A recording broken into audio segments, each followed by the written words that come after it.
Machilipatnam NH 65 పక్కన కేవలం 13,000కే గజం. Sunny sands gated Vilas KBP developers. కదా ఒక ఛాలెంజ్ స్వీకరిస్తారా? చాలా మంది మీరు ఈ స్టోరీ చెప్పిన తర్వాత ఫామ్ హౌస్ది ఆయనకి డ్రైవింగే రాదు, వచ్చినా కానీ ఇక్కడ ఏదో అక్కడ 2 కిలోమీటర్లు 1 కిలోమీటర్ అది కూడా మేము ఎప్పుడు చూడలేదు. చాలామంది మీ పార్టీ వాళ్ళు, పాత పార్టీ వాళ్ళు, ఈయన ఇక్కడి నుంచి అజీజ్ నగర్ ఇంతమందిని పికప్ చేసుకొని వెళ్ళారంటే పెద్ద స్టోరీనే చెప్పారు. కుదిరితే ఒకసారి డ్రైవింగ్ చేయించండి అన్నారు. ఒకసారి డ్రైవింగ్ ఒక్కసారి ఒక రౌండ్ తీసుకెళ్తారా ఏమన్నా? అదే అంటున్నా, ఒక రౌండ్ కాదు, మీకు ఓపిక ఉంటే నేను అతి త్వరలోనే నేను వీళ్ళ కుట్రలు వీళ్ళ ఎత్తుగడలు తెలిసి నేను రాజీనామా నా నియోజకవర్గ ప్రజలకు తెలియకుండా చేసిన తర్వాత నన్ను నేను పరీక్షించుకోవాలి, మా వాళ్ళ క్యారెక్టరు నా పైన విశ్వాసం ఎంతమందికి ఉందో అని చెప్పి నేను చేరుతున్నప్పుడు కూడా ఒక్కరికి కూడా ఫోన్ చేయకుండా నేను భవన్లో బీజేపీ పార్టీ ఆఫీస్లో చేరినప్పుడు ఒక్కడిగా చేరినప్పుడు మొదటి సభ్యత్వము సామాన్య సభ్యత్వం ఇస్తారు, బీజేపీ పార్టీ విధానం. అది ఇచ్చినప్పుడు నవ్వుతూ మీకు క్రియాశీల సభ్యత్వం ఇవ్వడం లేదు మేము, మొదటిగా పద్ధతి ఇది, మీరు ఒక 100 మందిని చేయించిన తర్వాత క్రియాశీల సభ్యత్వాలు ఇస్తాము అని అంటే ఒక్కడు వెళ్ళండు 100 మంది కూడా వెళ్ళలేరు, అందుకే క్రియాశీల సభ్యత్వం ఇవ్వలేరు అన్నారు. అందుకే ఒక్కడిగానే గులాబీ జెండా ప్రజల జెండా కాకపోయినా టీఆర్ఎస్ పార్టీ జెండా అయినప్పటికీ ఆ రోజు తెలంగాణ ప్రజలు తెలంగాణ పార్టీ అని నమ్మినందుకు ఆ జెండాను నేను ఒక్కడినే భుజాలపైన వేసుకొని నల్లమల్ల ఫారెస్ట్ అంతా కూడా అక్కడ పులులు ఇతర జంతువుల మధ్యలో ఇంకో పులిలాగా అంటే మా ప్రజలు అనేది కూడా అదే, గువ్వల బాలరాజు అంటే నల్లమల్ల టైగర్ అని, అదే టైగర్ లాగానే వెళ్ళడం జరిగింది. మొత్తంగా పెద్ద సామ్రాజ్యాన్ని నిర్మించి 100 మందిని ప్రజాప్రతినిధులను చేసిన చరిత్ర నాది. సాధ్యమైనటువంటి విజయాలను కూడా సొంతం చేసుకున్న చరిత్ర నాది. ఇప్పుడు వాళ్ళు అంటున్నారు కదా ఒక్కడే వెళ్ళండి, ఎవరు వెళ్ళారని. ఒక్కడి ఇప్పుడు కాదు, నేను అంటున్నా నియోజకవర్గం 150 కిలోమీటర్స్ వెళ్దామంటున్నా. ఒకవేళ నా డ్రైవింగ్ ఇప్పుడు కూడా చూడండి, కానీ నా డ్రైవింగ్ పైన అనుమానం ఉంటే మీరు మీ కార్లో బయలుదేరండి, నేను సింగిల్గా వస్తాను. ఎందుకంటే వాళ్ళకి సింగిల్గానే వెళ్ళి మళ్ళీ ఏ రకంగా గువ్వల బాలరాజు చరిత్ర సృష్టించిండు అని వాళ్ళు భవిష్యత్ అంతా కూడా దాని గురించే మొత్తం నెమరు వేసుకుంటూ నా గురించి చర్చించుకునే వాతావరణాన్ని అయితే నెలకొల్పుతా. వెళ్దామండి ఒకసారి. Yes definitely. ఉంది బాలరాజు గారి ఇల్లు, అదేంటి పార్టీ మారినా కానీ ఫోటోలు మాత్రం అంటే పదిలంగా పెట్టుకున్నారు, ప్రేమ?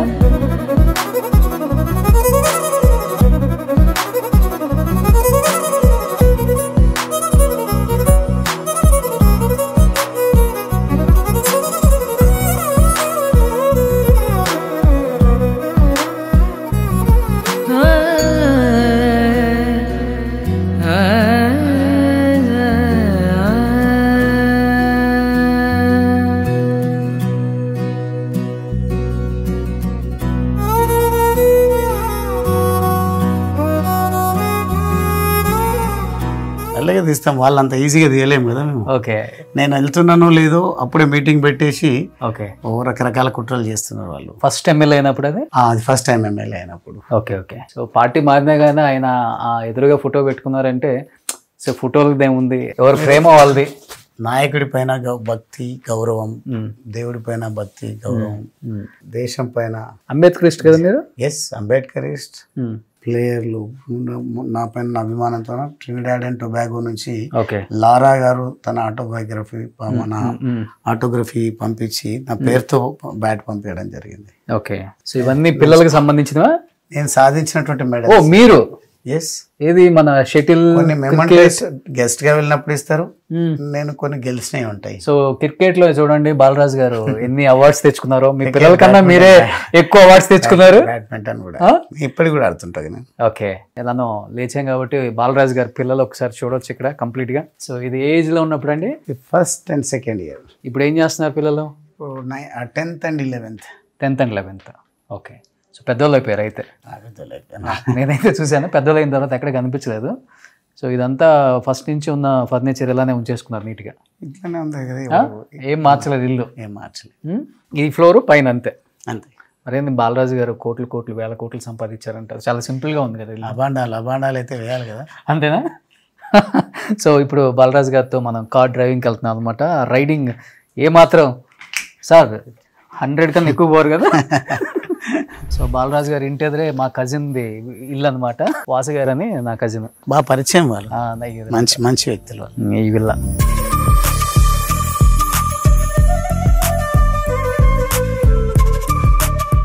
ఏం బాలరాజు గారు చాలా అయిపోయింది డ్రైవింగ్ చేయక? అవసరం ఏముంటుంది, మాకు ఫోన్లు మాట్లాడడమే సరిపోతుంది. ఓకే, డ్రైవర్లు ఉంటారు. ఆ రోజు ప్రత్యేక స్పెషల్ కేసు కాబట్టి. కానీ కాసేపు ప్రాక్టీస్ చేసి వెళ్ళారా ఫామ్ హౌస్కి వెళ్ళేటప్పుడు, లేకపోతే డైరెక్ట్కి వెళ్ళిపోయారా? మీకు ఏం స్పీడ్లో కావాలి, నా డ్రైవింగ్ నిజంగా పరీక్షించాలంటే చెప్పండి, ఎంత దూరం వెళ్దాం. కాదు మీరు అన్నారు కదా ఇప్పుడు మనకు డ్రైవింగ్ తో అవసరమే ఉంటుంది అలా అన్నారు కదా అని చెప్పేసి, మరి ఆ రోజు కూడా సడన్ గా చెప్పారు కదా ఆయన. నాకు నమ్మకం ఉంటుంది, ఎందుకంటే స్వతహాగా ఎదిగొచ్చినటువంటి నాయకుడిని కాబట్టి. ఎదిగే సందర్భంలో డ్రైవర్లను పెట్టుకొని రాము కదా. Okay okay. బైక్ కూడా సొంతంగా నడిపించుకుంటూ వచ్చిన, నేను నేర్చుకొని ఇచ్చిన. ఓకే, ఫస్ట్ ఏం బైక్? బైక్ అని అనుకుంటా, బైక్ కంటే ముందు స్కూటర్ తర్వాత స్ప్లెండర్ తర్వాత రకరకాల బైక్స్ తీసుకున్నాం. అపాచే తీసుకున్నాము. ఫస్ట్ కార్ ఏంటి? జెన్. ఓకే, తర్వాత అప్గ్రేడ్ అయ్యారా వెంటనే? ఇమీడియట్ గా స్లోగా. ఓకే, ఇమ్మీడియట్ గా ఏది వచ్చినా గుర్తుపెట్టుకోండి రోషన్ గారు, ఉండదు ఏది ఉండదు. నిజమే అండి, నిలబడదు. నిజం, నేను దాన్ని నమ్ముతాను.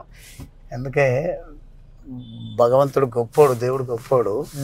నన్ను నా పొలిటికల్ కెరీర్ బిగినింగే గెలిచే అవకాశం ఉన్నప్పటికీ కారణం ఏందో తెలియదు, కానీ ఆల్ ఆఫ్ ఏ సడన్ ఎమ్మెల్యేగా నా పేరును ప్రకటించిన తర్వాత 2009 ఎన్నికల్లో ఓకే ఉమ్మడి అభ్యర్థిగా నా పేరును ప్రకటించిన తర్వాత మళ్ళీ కేసీఆర్ గారు 2 రోజులలో నాకు చెప్పకుండానే రాములు గారి పేరును ప్రకటించి నన్ను మళ్ళీ ఎంపీ అభ్యర్థిగా ప్రకటించడం జరిగింది. ఓకే, నాగర్ కర్నూలు పార్లమెంట్ నుంచి. ఆ సందర్భంగా నాకు వచ్చినటువంటి ఓట్లు పార్లమెంట్ సెగ్మెంట్లో ఒక్క అసెంబ్లీ సెగ్మెంట్ కూడా కారు గుర్తుపైన పోటీలో లేనప్పటికీ నాకు వచ్చిన ఓట్లు 3,80,000. ఓకే, మొన్న పార్లమెంట్ ఎన్నికలు జరిగినప్పుడు మా పార్టీ నుంచి నిలబడ్డటువంటి ఆర్ఎస్ ప్రవీణ్ కుమార్ గారికి మేమందరం ప్రయత్నం చేసినా పూర్తి స్థాయిలో ఒక్కొక్క గ్రామానికి ఒక్కొక్క నాయకుడిని పెట్టినా వచ్చిన ఓట్లు 3 లక్షల లోపే. 2009లో తెలంగాణ మూమెంట్ లేదు, మేము అధికారంలో లేము, నేను పెద్దగా పరిచయం లేదు, ఫోకస్డ్గా అసెంబ్లీనే నేను పనిచేస్తూ వచ్చిన. కేసీఆర్ గారికి వారికి ఉన్నటువంటి ఇబ్బందులు ఏందో నేను దాని గురించి ఇండికేటర్ వేయాలి కదా. ఇండికేటర్ రైట్ వెళ్ళాలంటే రైట్ వేస్తాము, లెఫ్ట్ వెళ్ళాలంటే లెఫ్ట్. ఎటు వెళ్దామండి మీరు చెప్పండి. ఏ ఫామ్ హౌస్కి అయితే వెళ్ళాం కదా ఇక్కడ. మీరు ఎక్కడంటే అక్కడ ఫామ్ హౌస్కి వెళ్దామండి. నాకు ఫామ్ హౌస్లు లేవండి, ఓన్లీ ఒక్క హౌస్, ఒకటే హౌస్. ఓకే, కేసీఆర్ గారు బయటకు వచ్చి మాలాగా తిరిగే పరిస్థితి లేదు, దానికి కొంత ఇబ్బందికరమైన పరిస్థితులు, దానికి కారణం రేవంత్ రెడ్డి గారి రివెంజ్ పాలిటిక్స్ కూడా ఉండొచ్చు. ఓకే ఓకే, ఏంటి ఆరోగ్య రీత్యా ఏంటండి ఆయన ఎలా ఉన్నారు అసలుకి? ఆరోగ్యం అనేది ఇబ్బందులు ఏం లేవు, నాకు తెలిసి ఇబ్బందులు ఏం లేవు, కానీ వయసు మీద పడుతుంది. తర్వాత ఇప్పుడు ఏదో వారి అవసరం ఉందని మాత్రం నేను కూడా అనను, కానీ నాయకుడు అన్నప్పుడు కొన్ని సందర్భాల్లో బయటకైతే రావాల్సినటువంటి అవసరం ఉంటుంది. ఓకే, కానీ క్షేత్రస్థాయికి వెళ్ళాల్సినటువంటి కేటీఆర్ గారు ట్విట్టర్ నాయకులు అని ఎవరో కాదు, కవిత గారు అనే స్థితి వచ్చింది అని అంటే క్షేత్రస్థాయిలో ప్రజలు ఆశిస్తున్నటువంటి ఆ పోరాటం ప్రధాన ప్రతిపక్షం చేయడం లేదనేది మాత్రం అర్థమవుతుంది. అటువంటి సందర్భంగా నేను కాదంటే నేను, మీరు కాదంటే నేను అని గెలవడము గెలుపుల గురించి మాట్లాడుతున్నటువంటి సందర్భంలో నన్ను బాగా, ఎందుకంటే హంబల్ బ్యాక్గ్రౌండ్ నుంచి కింది నుంచి వచ్చినాను కాబట్టి ఆ డౌన్ ట్రాడెన్ ప్రజల సమస్యలు పరిష్కారం కావాలంటే ఇప్పుడు పోరాటం చేయాలి, అవకాశం వచ్చినప్పుడు సేవలు అందించాలి, అది మేము చేయాల్సినటువంటి బాధ్యత ఉంది. అది జరగడం లేదు కాబట్టి నా అటువంటి ఫైటర్, నా అటువంటి వర్కర్ ఇంట్లో కూర్చోవడం అనేది నాకు నచ్చడం లేదు. అంటే మీరు ఫైట్ చేస్తున్నారు, మీ నియోజకవర్గంలో చేస్తున్నారు కదా, ఇంకా అదే అంటున్నారు, సమయం సందర్భం రావాలి కదా. ఒక విషయం గమనించండి మీరు, నేను ఓటమి పాలైన తర్వాత 1 వీక్ వ్యవధిలోనే నా నియోజకవర్గానికి అంబటిపల్లి అనే గ్రామం లింగాల మండలంలో ఉంటుంది. నేను నా సతీమణి దేవాలయ ప్రారంభోత్సవానికి ఒక ఇన్విటేషన్ వస్తే మేము వెళ్తూ ఉన్నాం. బెల్దండ దగ్గర మమ్మల్ని అనవసరంగా పోలీసు వారు, ప్రభుత్వం రేవంత్ రెడ్డి గారి ఆదేశాల మేరకు నన్ను అరెస్ట్ చేసి ఆటంకపరిచి పోలీస్ స్టేషన్లో కూర్చోబెట్టడం జరిగింది. అక్కడి నుండి మళ్ళీ వెళ్తాడు అని భయంతో పోలీసు వారు వారి సొంత వాహనంలో నన్ను నా సతీమణిని ఎక్కించుకొని ఇంటి వరకు చేర్చిపోవడం జరిగింది. ఆ సందర్భంగా ఒకటి ఏదైనా కార్యక్రమం తీసుకోవాలి ఒక ప్రధాన ప్రతిపక్ష పార్టీ. ఒక యువకుడు ఎమ్మెల్యే తన నియోజకవర్గానికి తాను ప్రాతినిధ్యం వహించిన నియోజకవర్గంలో ఒక మంచి శుభకార్యం జరుగుతుంటే వెళ్తుంటే ఆపే హక్కు మీకు ఎవరు ఇచ్చిండ్రని అడగాలి. అది పోనీ వదిలేద్దాం.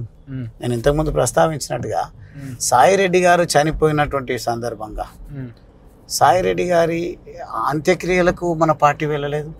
అదే గ్రామంలో ఒక జవాన్ చనిపోతే కార్గిల్ యుద్ధంలోనే అప్పుడు చనిపోయిండే యాదయ్య అని ఒక జవాన్ దళిత యువకుడు చనిపోయిండు. అప్పుడు పక్కా సమైక్యవాది అని ముద్ర ఉన్నటువంటి చంద్రబాబు నాయుడు గారు ముఖ్యమంత్రి హోదాలో ఆ గ్రామానికి రావడం జరిగింది వారి అంత్యక్రియలకు. ఇంత దుర్మార్గంగా నా చావుకు కారణమే ముఖ్యమంత్రి కుటుంబం అని రాసిపెట్టిన తర్వాత దాన్ని వాడుకోవాలి కదా. ఒకవేళ ధైర్యం నింపడం కాకుంటే మీకు రాజకీయాల్లో మళ్ళీ గెలవాలి, మళ్ళీ ముఖ్యమంత్రి కావాలని ఆశ ఉన్నప్పుడు దానికోసమన్నా మీ స్వార్థం కోసమైనా రావాలి కదా. నేను వెళ్దామంటే పోనీలేండి అని అర్ధరాత్రి చనిపోయిన రోజు రాత్రి మార్చూరి దగ్గరికి నేను వెళ్ళడం జరిగింది. వెళ్ళి ఆ కుటుంబాన్ని పరామర్శించడం జరిగింది. మళ్ళీ నేను కుటుంబ సభ్యులను నెక్స్ట్ డే అంత్యక్రియలకు వెళ్దామని అంటే వదిలేసి ఆయన ఆలోచన విధానాలు సరిగా లేవు, అనవసరంగా ఇబ్బందులు ఎందుకు, మనకు కూడా పని ఉంది అని చెప్పేసి పనులు కాదు, ఆ పని కరెక్ట్ కాదు కదా. పనులు ఏమున్నా కానీ అంత దుర్మార్గమైనటువంటి సంఘటన, ఒక రకంగా చెప్పాలంటే హత్యా రాజకీయాలకు ప్రభుత్వం పాల్పడుతున్నప్పుడు దాన్ని ప్రశ్నించాల్సినటువంటి ప్రధాన ప్రతిపక్షము అంత్యక్రియలకు వెళ్ళలేదు, నన్ను కూడా వెళ్ళనివ్వలేదు. సుమన్ టీవీలో మీ పర్సనల్ అండ్ బిజినెస్ ప్రమోషన్స్ కోసం కింది నెంబర్కి కాంటాక్ట్ చేయండి.